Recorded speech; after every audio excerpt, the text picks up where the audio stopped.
Hello student, good evening. Welcome to Gupta study point channel. मैं रंजना। आज मैं बात करूंगी प्रोकैरियोटिक सेल पे। देखिए, प्रोकैरियोटिक सेल पढ़ाने का हमारा रीज़न ये है कि एक बच्चे का कमेंट आया था कि मैम प्रोकैरियोटिक सेल पढ़ा दीजिए, तो मैं उनका ये डाउट आज क्लियर करूंगी कि प्रोकैरियोटिक सेल होता क्या है। प्रोकैरियोटिक सेल के साथ साथ हम ये भी जानेंगे कि यूकैरियोटिक। देखो, प्रोकैरियोटिक को पढ़ना एक अकेले अगर आप पढ़ के सोच रहे हैं फिनिश कर देंगे तो ये क्लियर नहीं हो पाएगा। इसको हम कंपेयर करेंगे विथ किसके साथ कंपेयर करेंगे? यूकैरियोटिक सेल के साथ। अगर आप यूकैरियोटिक सेल के साथ कंपेयर कर रहे हैं तो ज़्यादा बेटर आप इसे समझ पाएंगे। प्लस हमारा इसके साथ साथ differences between eukaryotic and prokaryotic में भी डिफरेंसेस भी क्लियर हो जाएगा। यानी कि अगर हम केवल प्रोकैरियोट पढ़ के छोड़ रहे हैं तो हमारा क्लियर नहीं हो पाएगा। उसके साथ हम यूकैरियोट को पढ़ रहे हैं तो that is a much better, because हम एक साथ दो टॉपिक को तैयार कर लेंगे और इससे हमारा जो क्लैरिफिकेशन है वो भी अच्छे से हो जाएगा। हम पॉइंट को एकदम अच्छे से क्लियर कर पाएंगे, प्लस उसे समझ भी पाएंगे। जितना अच्छे से अंडरस्टैंड करेंगे तभी हमारा पॉइंट क्लियर होगा। तो पहले थोड़ा सा हम इंट्रोडक्शन प्रोकैरियोट्स पे देंगे एंड देन क्या है, हम दोनों को एक साथ कोरिलेट करके क्या है पढ़ेंगे। ओके, एक मिनट।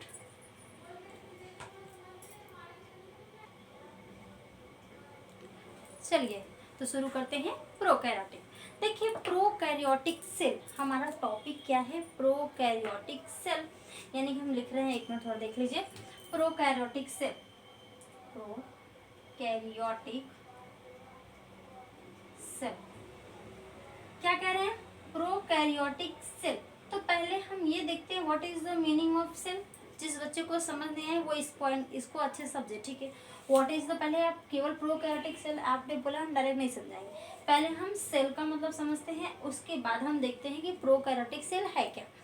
तो देखो, सेल क्या है, आपको पता है कि cell is the smallest unit of living beings body. यानी किसी भी लिविंग बींग्स की, किसी भी सजीवों के, सीधे बोले सजीवों के शरीर की सबसे छोटी इकाई क्या है? कोशिका। कोशिका क्या है? किसी भी जीव के शरीर निर्माण की सबसे छोटी इकाई है आपका कोशिका। देखिए कैसे, आप देखिए क्या बात, अब बात आती है कैसे कोशिका एक छोटी इकाई है। तो देखिए, सेल जैसे जिस तरीके से एक बिल्डिंग बनाने के लिए, एक मकान बनाने के लिए आपको ईंट की ज़रूरत पड़ती है। बिना ईंट का आप मकान नहीं तैयार कर सकते। हम आपको सीमेंट दे दे, बालू दे दे, गिट्टी दे दे, सरिया दे दे, सब कुछ, इवन आपको हम वर्कर भी ला के दे दे, लेबर को भी ला के हमने दे दिया, ठीक है, काम करने वाला भी आपको आ गया। अब मैं बोलूँ कि चलो एक रूम तैयार करके दिखाइए, तो क्या आप बिना ईंट के कोई रूम तैयार कर पाएंगे? नहीं। आप बिना ईंट के क्या है, हम एक परफेक्ट रूम आपको नहीं दे सकते। यानी कि इस बिल्डिंग की क्या है, एक एक जो इस बिल्डिंग निर्माण में किसकी भूमिका है सबसे ज़्यादा, वो है एक ईंट। यानी कि एक एक ईंट मिल के क्या है आपके बिल्डिंग को, आपके घर को, आपके रूम को शेप साइज जो भी चीज़ें देना है उसी को क्रेडिट जाता है। यानी कि एक एक मिल के ही आपके पूरे बिल्डिंग को निर्माण में सहायक हुई है। ठीक उसी तरह एक एक कोशिका मिली है तब जाके इतना बड़ा शरीर बना है। बात समझ में आ रही है? कैसे? जैसा कि आपको पहले से पता है कि जब हमारी बॉडी फॉर्मेशन फर्टिलाइजेशन के दौरान जब होता है तो हमारे बॉडी फॉर्मेशन के लिए एक सेल मदर से आता है और एक सेल फादर से आता है, जिसको हम कहते हैं मेल गैमेट और फीमेल गैमेट। यानी कि एक कोशिका, एक युग्मनज कोशिका, युग्मक कोशिका माता से आती है और एक युग्मक कोशिका क्या है, पिता से आती है। दोनों लोगों की कोशिका आप एक पास आती है, उनका संयुग्मन होता है, संयुग्मन के बाद उनका निषेचन होता है, तब बनता है जाइगोट। तो देखो, ये जो जाइगोट जिसको हम युग्मनज बोलते हैं हिंदी में, तो ये जाइगोट क्या होता है, 2n होता है। एक मम्मी का आया, एक पापा का, दोनों लोगों का आ गया, तो एक एन मिलकर 2n हुआ। तो 2n हुआ, तो ये जो नया 2n बना है उसी को हम क्या बोल रहे हैं, जाइगोट, यानी कि युग्मनज। और ये ही युग्मनज ही हमारे शरीर के निर्माण की सबसे पहली कोशिका है। यानी कि यही हमारे पूरे शरीर के निर्माण की सबसे पहली कोशिका और सिंगल कोशिका, एकल कोशिका, सबसे पहली एकल कोशिका है। और यही एक कोशिका क्या है, आगे चल के एक, देखिए आगे क्या है, उसमें डिवीजन होता है, फर्टिलाइजेशन, जो भी चीज़ें सब कुछ उसमें होता है, तब जाके इतनी बड़ी बॉडी क्या है, धीरे धीरे धीरे उसमें कोशिका डिवाइड होती है, नई कोशिका बनती है, उस नई से अगली बनती है, अगली ऐसे क्या है टिश्यू बनते हैं, टिश्यू से ऑर्गन बनते हैं, ऑर्गन सिस्टम बनते हैं, लास्ट वन क्या है एक बॉडी, एक कॉम्प्लेक्स बॉडी बनती है। बात समझ में आ गई। तो ये बात वही कह रहे हैं कि ये है आपका सेल। बात करें सेल की डिस्कवरी किसने की, तो रॉबर्ट हुक ने किया था। कब किया था? 1665 में। 1665 में रॉबर्ट हुक ने कोशिका की खोज की। ये बात सबको पता है, ये कॉमन है। साइंस के जिस ब्रांच में हम सेल की स्टडी करते हैं उसको बोलते हैं साइटोलॉजी, यानी कि साइंस के जिस ब्रांच में आप इसका स्टडी करते हैं उसको आप बोलते हैं साइटोलॉजी। समझ में आ रहा है क्या बोल रहे हैं? साइटोलॉजी, यानी कि हिंदी में इसको हम बोलते हैं कोशिका विज्ञान। और कोशिका की खोज सबसे पहले किसने की? Robert Hooke. इसीलिए रॉबर्ट हुक को कोशिका विज्ञान का पिता कहा जाता है। इतना है तो याद रहेगा। एक और बात यही याद कर लीजिए, तब इतना याद कर लिए तो क्या याद करना है आपको? ये याद करना है कि जो सेल को रॉबर्ट हुक ने डिस्कवर किया था, यानी कि जिस कोशिका की खोज रॉबर्ट हुक ने किया था वो क्या था? नॉन लिविंग था, निर्जीव थी। और वो सेल कहाँ का था? तो वो सेल था सेल वॉल का। सेल वॉल की डिस्कवरी की थी, ठीक है। और आपको पता है कि सेल वॉल क्या होता है? नॉन लिविंग बीन है, निर्जीव कोशिका है, ये बात सबको पता है। तो रॉबर्ट हुक ने किया था नॉन लिविंग सेल की डिस्कवरी। उसके बाद आते हैं आपके एंटोनी वॉन लीeuwenhoek, लगभग 1685 में 1685 के आसपास वो आते हैं। एग्जैक्ट तो नहीं आता लेकिन इसी के एवरेज में है, ठीक है। इसके बाद आते हैं एंटोनी वॉन लीeuwenhoek, वो करते हैं एक लिविंग सेल की डिस्कवरी, यानी कि एक सजीव कोशिका की खोज किसने किया? Antonie von Leeuwenhoek. इतना पॉइंट क्लियर है? तो देखो, लेकिन आपको समझना इतना तो अगर आपको समझना है क्या है प्रोकैरियोटिक, तो हम अगर देखें कि बॉडी ऑर्गेनाइजेशन, ठीक है, एक बॉडी ऑर्गेनाइजेशंस के बेसिस पे बात करें या फिर लिविंग बींग्स के बेसिस बात करें, कितने तरह के जीव होते हैं, यानी कि टाइप्स ऑफ लिविंग बींग्स, जीवों के विविधता के आधार पर अगर देखें तो जो कोशिका है दो प्रकार की होती है, प्रोकैरियोटिक कोशिका और यूकैरियोटिक कोशिका। प्रोकैरियोटिक सेल और यूकैरियोटिक सेल। तो जो प्रोकैरियोटिक सेल है उसका एग्जांपल आपका आता है बैक्टीरिया और ब्लू ग्रीन एल्गी, ठीक है। ये जो फिगर आपको दो दिख रहा है, ये दोनों फिगर क्या है? प्रोकैरियोटिक के हैं। पहला जो फिगर है वो बैक्टीरिया का है और दूसरा जो फिगर है वो है ये फिगर बैक्टीरिया है और ये क्या है? ब्लू ग्रीन एल्गी है। ब्लू ग्रीन एल्गी का दूसरा नाम आपको पता है क्या है? साइनोबैक्टीरिया। क्लियर है? इसको साइनोबैक्टीरिया है और ये क्या है? सिंगल बैक्टीरिया, ठीक है। ये फिगर को आप बना लीजिएगा, समझ में नहीं आएगा तो हम समझा देंगे आपको। इसको जाने से पहले 2 पॉइंट 3 पॉइंट क्लियर कर लीजिए। जो प्रोकैरियोटिक कोशिका होती है उसका जो केंद्रक होता है, ठीक है, प्रोकैरियोटिक सेल की जो केंद्रक होता है न्यूक्लियस, वो पूर्ण विकसित नहीं होता है। प्रोकैरियोटिक कोशिका का केंद्रक पूर्ण विकसित नहीं होता है। पूर्ण विकसित मतलब वेल डेवलप्ड नहीं होता है ना। क्यों? क्योंकि जो वेल डेवलप्ड नहीं होता है, क्यों नहीं होता है? क्योंकि जो प्रोकैरियोटिक सेल्स होते हैं, प्रोकैरियोटिक कोशिका के जो केंद्रक है उसका केंद्रक कला ही नहीं होता है, उसका न्यूक्लियर मेम्ब्रेन ही नहीं होता है। यानी कि in the prokaryotic cell nuclear membrane क्या होता है? न्यूक्लियर मेम्ब्रेन एब्सेंट होते हैं। न्यूक्लियर मेम्ब्रेन क्या है? एब्सेंट, ओके, यानी कि केंद्रक कला अनुपस्थित होता है। अब भैया बात करें केंद्रक कला की, तो देखो सपोज दैट ये क्या है? आपका ये कोशिका है, ओके।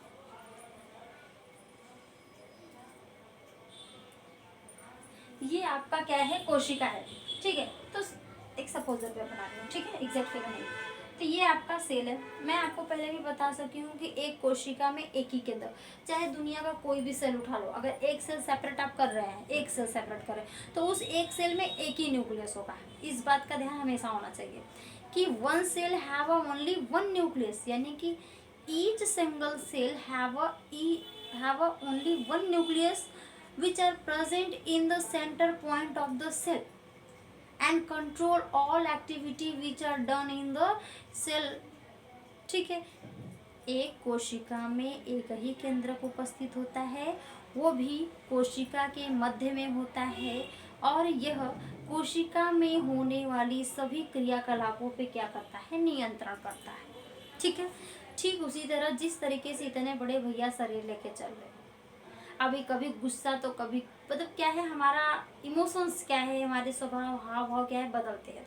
कभी गुस्सा, कभी प्रेम, कभी भाव, कभी क्या है शांत रहना, कुछ कभी बहुत पढ़ने का मन करना, कभी न पढ़ना, कभी जाके घूमना, कभी खेलना, ये सारे स्वभाव है। तो कभी होता है ना, नहीं अभी मुझे खेलना है, नहीं हम खेलेंगे नहीं, हमको पढ़ाई करना है। तो अभी एक बार मन किया नहीं मुझे खेलने जाना है, एक बार मन किया नहीं मुझे नहीं खेलना है, तो इसमें क्या है, आपका ब्रेन का क्या है, कंट्रोल है। ब्रेन के साथ साथ इसमें सबसे ज़्यादा इंपॉर्टेंट रोल क्या है, एक होता है हार्मोन, उस हार्मोन का कंट्रोल। तो उस हार्मोन को कंट्रोल करने वाला होता है ब्रेन। क्यों? ब्रेन के अंदर एक ग्लैंड पाया जाता है जिसको बोलते हैं पिट्यूटरी ग्लैंड, हिंदी में कहते हैं पीयूष ग्रंथि। ये पीयूष ग्रंथि से जो हार्मोन निकलता है वही सबको कंट्रोल करता है। ये सारी चीज़ें हो रहा है, जितना मोह माया सब पे इन्हीं का कंट्रोल है। सारे ग्लैंड को देखो, हर काम के लिए एक अलग ग्लैंड रिस्पॉन्सिबल है, लेकिन फिर भी ये ग्लैंड उन सारे ग्लैंड को क्या करता है, कंट्रोल करता है। ठीक, तो ये ज़्यादा हो जा रहा है, अभी इधर बताते हैं। तो देखो ठीक उसी तरह जैसे हमारे, अब सीधे सीधे सिंपल बोले कि आपके पूरे शरीर पर किसका नियंत्रण है, आपके मस्तिष्क का। मस्तिष्क का, पूरे शरीर को कौन नियंत्रित कर रहा है, मस्तिष्क, यानी कि बॉडी को, all body activity control by brain. ठीक है, तो ठीक उसी तरह सेल के अंदर जितने भी एक्टिविटी, जितने भी वाइटल एक्टिविटी, जो भी एक्टिविटी हो रही है, जितने भी क्रियाकलाप हो रहे हैं, उनको नियंत्रित करता है केंद्रक। अब भैया बात करते हैं प्रोकैरियोटिक की। प्रोकैरियोटिक के कोशिका में केंद्रक तो वेल डेवलप्ड होता ही नहीं है। ठीक है, वेल डेवलप्ड ही नहीं होता है, तो कैसे कंट्रोल होता होगा। चलो हम बोल रहे हैं वेल डेवलप्ड नहीं होता है, हम ये नहीं बोल रहे हैं कि नहीं होता है, बात समझ आ रही। हम ये नहीं बोल रहे हैं कि नहीं होता, हम ये बोल रहे हैं कि वेल डेवलप्ड नहीं होता है। चलो वेल डेवलप्ड नहीं है तो जो है वही बता देते हैं क्या क्या है, आइए देख लेते हैं। तो जो ये केंद्रक है, इस कोशिका, ये कोशिका के मध्य में केंद्रक होता है, हम पहले ही बताए। तो सबसे पहली बात तो केंद्रक कला ही नहीं होता है। चलो, तो जब केंद्रक कला एब्सेंट, एक केंद्रक में क्या क्या चीज़ें हो सकती हैं आपको पता होना चाहिए। सबसे पहले केंद्रक कला, अगर हम केंद्रक के भाग पूछे तो सबसे पहला केंद्रक कला यानी कि आवरण, उसके अंदर क्रोमैटिन धागों का क्या है, जाल बिखरा होता है। फिर होता है केंद्रिका, ठीक है, उसके बाद आता है केंद्रक द्रव। ठीक है, लेकिन ये सब मिल के क्या करते हैं, एक केंद्रक का फॉर्मेशन करते हैं। तो केंद्रक कला एब्सेंट, तो चलो केंद्रक कला एब्सेंट, तो केंद्रक के अंदर की जो भी चीज़ें हैं, जो भी चीज़ें वो डायरेक्ट किसके कांटेक्ट में आ जाएगी, कोशिका द्रव्य के, साइटोप्लाज्म के कांटेक्ट में आएगी। ठीक है, किसके कांटेक्ट में आ गई, साइटोप्लाज्म के कांटेक्ट में आ गई। चलो, न्यूक्लियर मेम्ब्रेन एब्सेंट हो गया, केंद्रक कला एब्सेंट, केंद्रिका एब्सेंट यानी केंद्रिका अनुपस्थित, केंद्रक कला अनुपस्थित। ठीक है, अब ये दो मेन ऑर्गन क्या है, अनुपस्थित होते हैं। अब तीसरा सबसे बड़ी जो बात है वो ये है कि जो क्रोमैटिन धागे होते हैं उस पे डीएनए जो होता है क्रोमैटिन धागे को बिलोंग ही नहीं करता है। क्या बिलोंग नहीं करता है कि हिस्टोन प्रोटीन से डीएनए का कोई रिलेशन ही नहीं होता है। जो डीएनए है उस पे हिस्टोन प्रोटीन ही नहीं होता है। चलो, सबसे इम्पोर्टेंट फैक्ट जो है वो भी नहीं है। तो ये 3-4 चीज़ें क्या थी, वेल डेवलप नहीं होती हैं, है ही नहीं, वेल डेवलप है ही नहीं है, ख़त्म कर दो, है ही नहीं है। केवल वही आपका बचता है थोड़ा बहुत न्यूक्लियर केंद्रक द्रव्य या न्यूक्लियोप्लाज्म। ठीक है, हिंदी इंग्लिश दोनों बोल रहे हैं। और उसके बाद जो बचता है आपका डीएनए। अब ये वेल डेवलप्ड न्यूक्लियस नहीं है, इसीलिए इसको हम बोलते हैं प्रोकैरियोटिक कोशिका के केंद्रक को केंद्रिका, केंद्रिका भव, क्या, केंद्रिका। प्रोकैरियोटिक कोशिका के केंद्रक को हम क्या बोलते हैं, केंद्रिका, केंद्रिका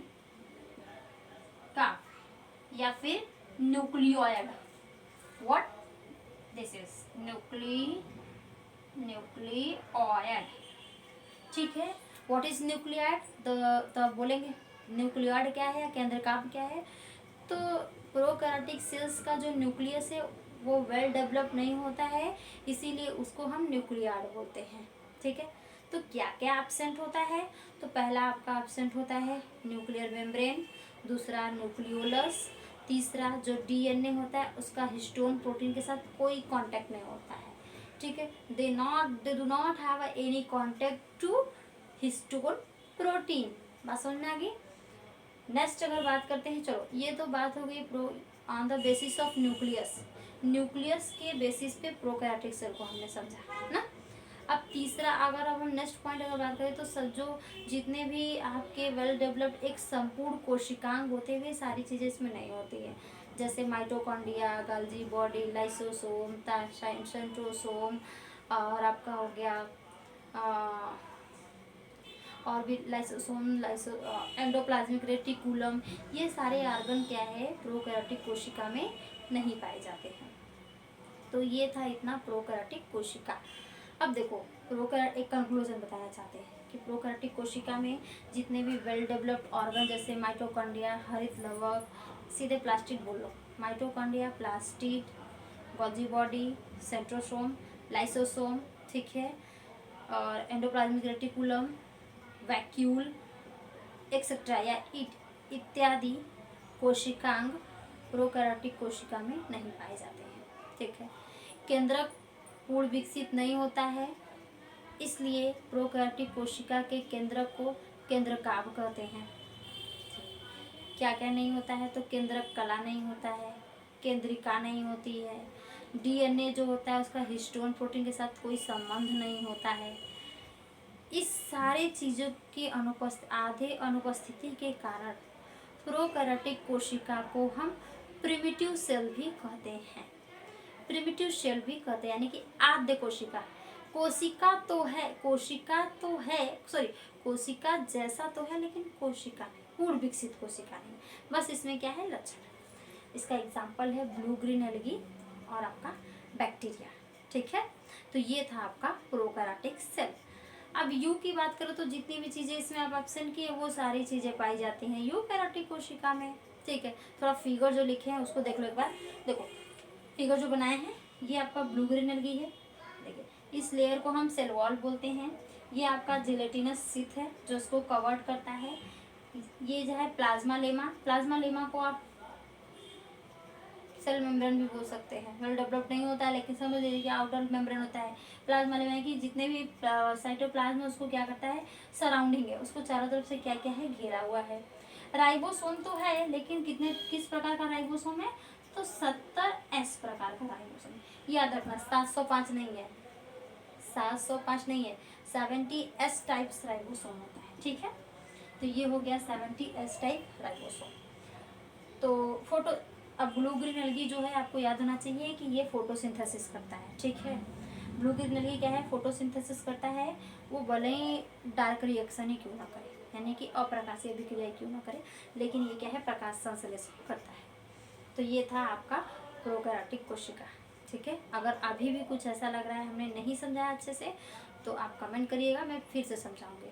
लेकिन जो भी चीज़ें हम बताए हैं उसको अच्छे से वीडियो को बार बार पीछे जाके पॉज करके क्या है देखिए, बार बार उसको देखेंगे और एक एक बात को गॉट इट करने पकड़ने की कोशिश करिए, समझिए उसे, तब आपको चीज़ें समझ में आएगी, ठीक है। तो ये था आपका प्रोकैरियोटिक। आज के लिए इतना ही। वीडियो को लाइक सब्सक्राइब शेयर करना ना भूलें। जितना लाइक सब्सक्राइब शेयर करेंगे उतने लोग हमको देख पाएंगे। प्लीज़ इसको ना भूलें। आज के लिए इतना ही, धन्यवाद।